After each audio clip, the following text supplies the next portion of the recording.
क्या उत्तर प्रदेश की राजनीति में कुछ बड़ा पक रहा है? क्या जल्द ही यूपी के पॉलिटिक्स में कोई बड़ा फेरबदल देखने को मिल सकता है? क्या अपने सहयोगी दलों पर भाजपा की पकड़ कमजोर पड़ने लगी है? क्या उत्तर प्रदेश में एनडीए के सहयोगी दल किसी दूसरे विकल्प के तलाश में हैं? आज के इस वीडियो में हम इन्हीं सवालों का जवाब तलाशने की कोशिश करेंगे। लेकिन पहले हम आपको यह बताते हैं कि आखिरकार ये सारे सवाल क्यों उठ रहे हैं।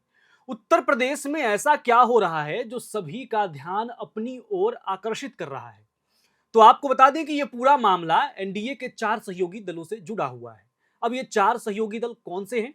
तो इनमें शामिल है निषाद पार्टी, जिसके मुखिया संजय निषाद हैं और अभी खूब चर्चा में है। इस वीडियो में हम उनकी बात आगे करेंगे। बहरहाल एनडीए गठबंधन का दूसरा सहयोगी है सुहेलदेव भारतीय समाज पार्टी, जिससे ओम प्रकाश राजभर विधायक हैं और अध्यक्ष भी हैं।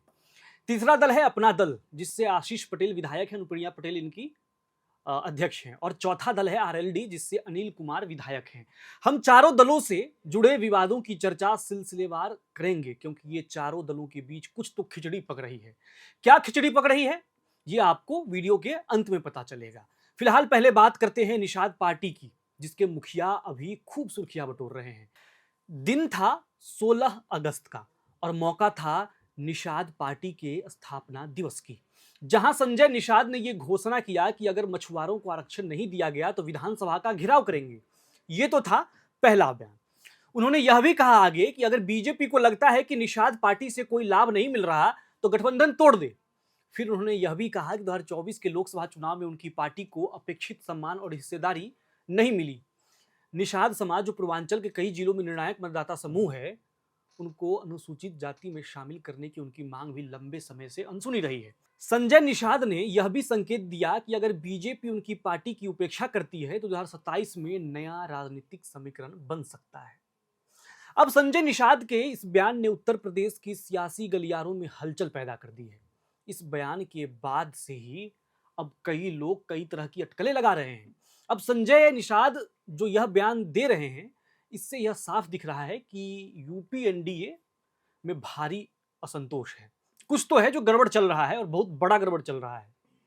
तो अभी तक मैंने आपको यह बताया कि संजय निषाद ने अपनी पार्टी के स्थापना दिवस पर क्या बयान दिया, लेकिन कहानी और भी दिलचस्प है।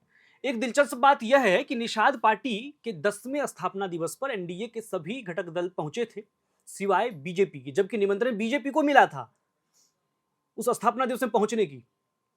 यह मामला है, पहला हो गया ये संजय निषाद वाली। और जो 3 घटक दल हैं, उसमें से सुभाषपा के अध्यक्ष बिहार में सीट चाहते हैं। उन्होंने यह भी कह दिया है कि अगर मुझे बिहार में सीट नहीं मिलता है तो मैं अकेले चुनाव में उतर जाऊंगा। वहीं दूसरी तरफ आशीष पटेल, अनुप्रिया पटेल के पति हैं, और अनुप्रिया पटेल जो है सो अपना दल की अध्यक्ष हैं और केंद्रीय मंत्री है। और इन सभी लोगों का गठबंधन जो है उत्तर प्रदेश में है फिलहाल। लेकिन जो उथल पुथल है उसमें अपना दल से जो है अनुप्रिया पटेल और आशीष पटेल दोनों ही सरकार से नाराज हैं। तो आप सोचिए कि मामला कितना बिगड़ चुका है यूपी एनडीए में, कि खुले मन से कहा जा रहा है, बीजेपी को धमकाया जा रहा है, कहने की चेतावनी दी जा रही है कि आप गठबंधन तोड़ लें, हमसे कोई फायदा नहीं है तो विधानसभा घेराव करूंगा। जबकि ये सभी लोग आपस में सरकार में है सभी, और यही विधानसभा घेराव करना चाहते हैं। ये तो मैंने बताया संजय निषाद के बारे में। सुभाषपा के अध्यक्ष ओपी राजभर, वो कहते हैं कि हमें बिहार में चुनाव लड़ना है, हमें एनडीए में सीट चाहिए, नहीं तो मैं अकेले चुनाव में उतर जाऊंगा। किस तरह की धमकी है आप देखिए। दूसरी तरफ अनुप्रिया पटेल, आशीष पटेल अपना दल से हैं। आशीष पटेल जो है यूपी सरकार में मंत्री हैं, अनुप्रिया पटेल केंद्र में मंत्री हैं। लेकिन अनुप्रिया पटेल अपनी ही सरकार पर उत्तर प्रदेश में सवाल खड़ा करती हैं। वो कहती हैं कि आरक्षित वर्गों को आरक्षण नहीं मिल रहा है, इस सरकार में लाभ ही नहीं मिल रहा है। आशीष पटेल कहते हैं कि हमारा कैरेक्टर खराब किया जा रहा है। सोचिए, उन्होंने यह भी कहा था, आपको याद होगा, आज से 1-2 महीने पहले मार्च में शायद उन्होंने यह बात कही थी कि एसटीएफ मुझे मरवाना चाहता है।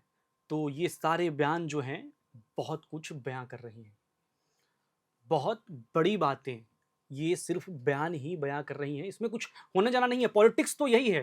दूसरी आरएलडी, आरएलडी के एक मंत्री को बीजेपी के मंत्री ने पनौती नेता कह दिया। सोचिए, चारों तरफ से, यानी कि जितने भी घटक दल हैं सभी के तेवर बढ़े हुए हैं, सभी जो है सो गर्म हो चुके हैं। और ये गर्माहट उत्तर प्रदेश के पॉलिटिक्स में क्या करने वाला है अभी किसी को पता नहीं है, लेकिन अंदेशा तो यही है कि कुछ बहुत बड़ा होगा। क्योंकि ये जो पार्टी है इसे मौसमी पार्टी भी कहा जाता है। ये जो 3-4 पार्टी हैं, ये लोग देखते हैं कि किसका मामला किधर चल रहा है, वो उनका झुकाव उधर होता है। तो अभी बीजेपी की स्थिति जो है 2024 के लोकसभा चुनाव के बाद से वो जगजाहिर है कि उत्तर प्रदेश में बीजेपी की स्थिति क्या है। ऊपर से मुख्यमंत्री योगी आदित्यनाथ पर ठाकुरवाद का आरोप वो अलग है, और इधर से खींचतान जो चल रहा है ये अलग है, और ये सब जगजाहिर है। और जगजाहिर ना भी हो तो जो बयान सामने आते हैं वो तो हैं ही, लेकिन अंदर खाने क्या चल रही हैं वो भी बहुत बड़ी बात है। एक पार्टी का जो घटक दल का सदस्य, घटक दल का हिस्सा है, उसके स्थापना दिवस पर सभी लोग पहुंचते हैं और बीजेपी के लोग नहीं पहुंचते हैं। यानी कि खेमेबंदी देखिए, गोलबंदी देखिए कि हम चार अलग हो चुके हैं और चारों विरोध में सरकार के। तो बड़ी बात तो है। अब ये मामला कहां तक पहुंचता है इसे देखने के लिए आपको एयर नाउ देखना होगा। एयर नाउ लगातार आपको अपडेट्स देता रहेगा उत्तर प्रदेश की पॉलिटिक्स से कि उत्तर प्रदेश के पॉलिटिक्स में क्या होने वाला है, जैसा कि मैं अभी बता रहा हूं। तो चैनल को सब्सक्राइब कीजिए और कमेंट में आप भी लिखिए उत्तर प्रदेश के पॉलिटिक्स के बारे में आप क्या सोचते हैं।